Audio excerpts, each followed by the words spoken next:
The following short story is specially designed for B2 upper intermediate level French learners. It includes a broader and more nuanced vocabulary, advanced grammar structures, and a more descriptive narrative to enhance reading fluency. First, we will listen to the story spoken in French. Then we will listen to the story again in English. Be sure to follow along with the subtitles, and to maximize retention, consider listening several times. Le document dans le noir. C'était une nuit froide et orageuse au collège Westfield. La pluie frappait les vitres comme de petits tambours, et le vent hurlait à travers les arbres dehors. La plupart du personnel était déjà parti depuis des heures, sauf Monsieur Harris. Monsieur Harris était le concierge de l'école. Il n'était pas dérangé par la solitude. En réalité, il appréciait le calme après une longue journée de couloirs bruyants et de classes bondées. Il passait de pièce en pièce avec sa serpillière et son chariot, en sifflotant doucement, jusqu'à arriver au théâtre de l'école. Le théâtre était son endroit préféré.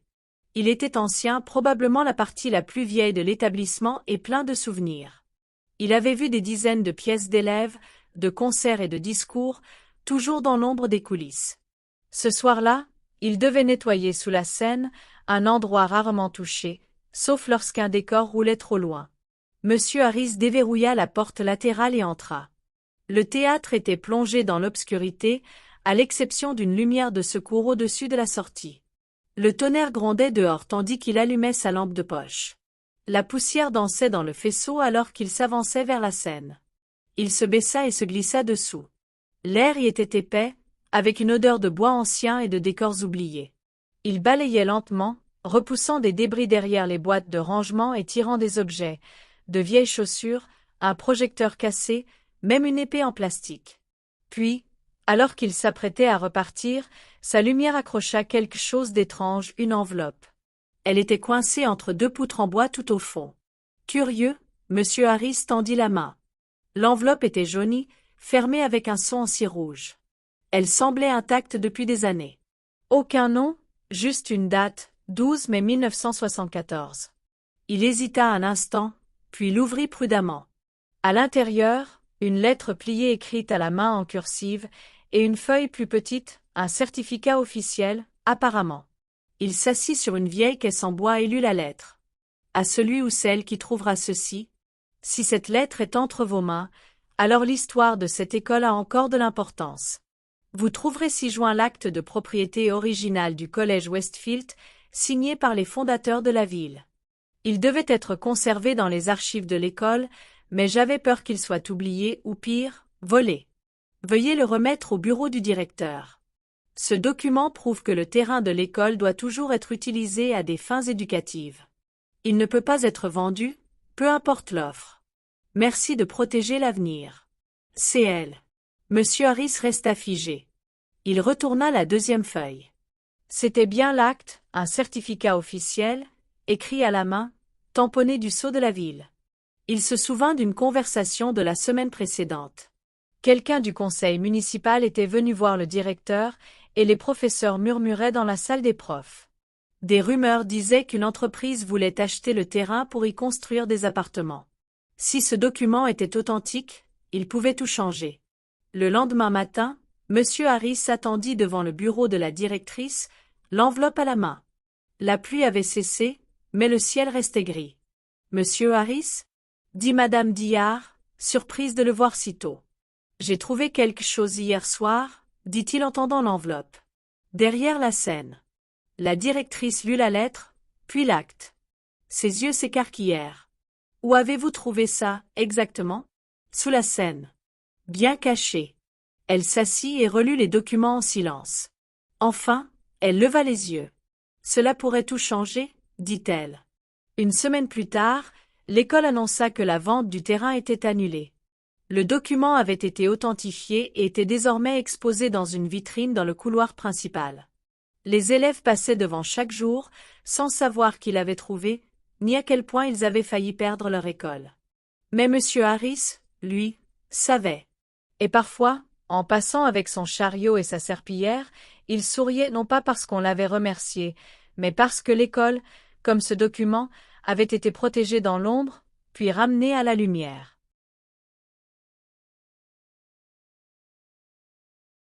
The document in the dark.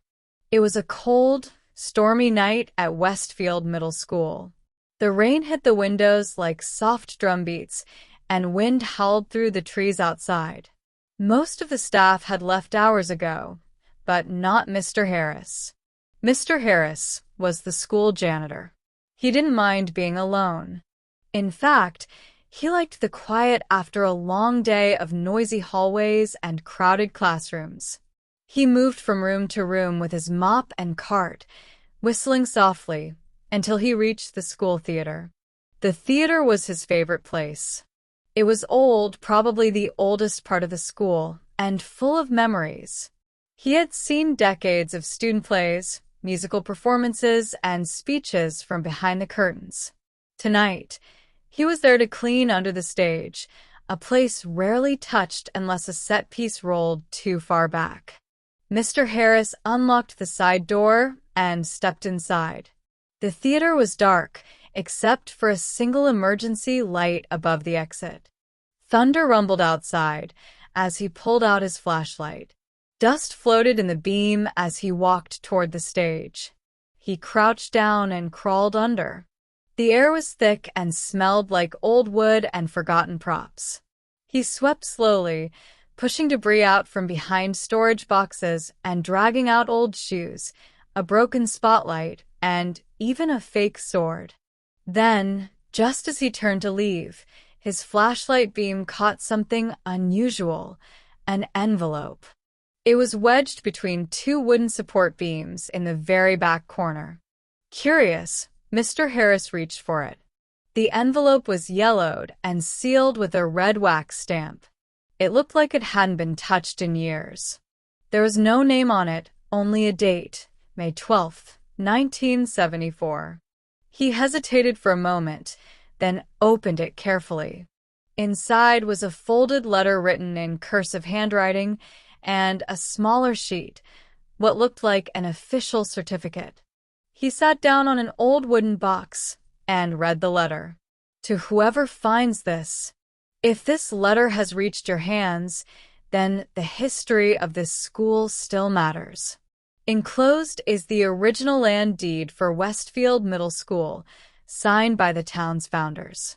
It was meant to be kept in the school's archives, but I feared it would be forgotten, or worse, stolen. Please return it to the principal's office. This document proves the school's land must always be used for education. It cannot be sold, no matter the offer. Thank you for protecting the future. CL. Mr. Harris stared at the letter. He turned the second page over. It was the deed, just as the letter said, an official, handwritten certificate stamped with the town seal. He remembered a conversation from the week before. Someone from the city council had visited the principal, and the teachers were whispering in the lounge. Rumors said a company wanted to buy the land and build apartments. If the deed was real, it could stop everything. The next morning, Mr. Harris waited outside the principal's office with the envelope in his hands. The rain had stopped, but the sky was still gray. "Mr. Harris?" said Principal Dillard, surprised to see him so early. "I found something last night," he said, handing over the envelope. "Behind the stage." The principal read the letter, then the deed. Her eyes widened. "Where did you say you found this?" "Under the stage. Hidden." She sat down, reading it again in silence. Finally, she looked up. "This might change everything," she said. A week later, the school announced that the sale of the land was off. The document had been authenticated and was now kept safely in a display case in the main hallway. Students walked past it every day, not knowing who had found it or how close they had come to losing their school. But Mr. Harris knew, and sometimes, when he passed the case with his mop and cart, he smiled to himself.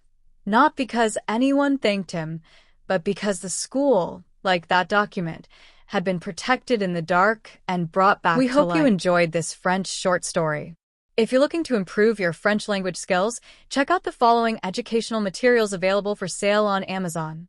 The books range from A1 beginner level all the way to C2 proficient level for more experienced students.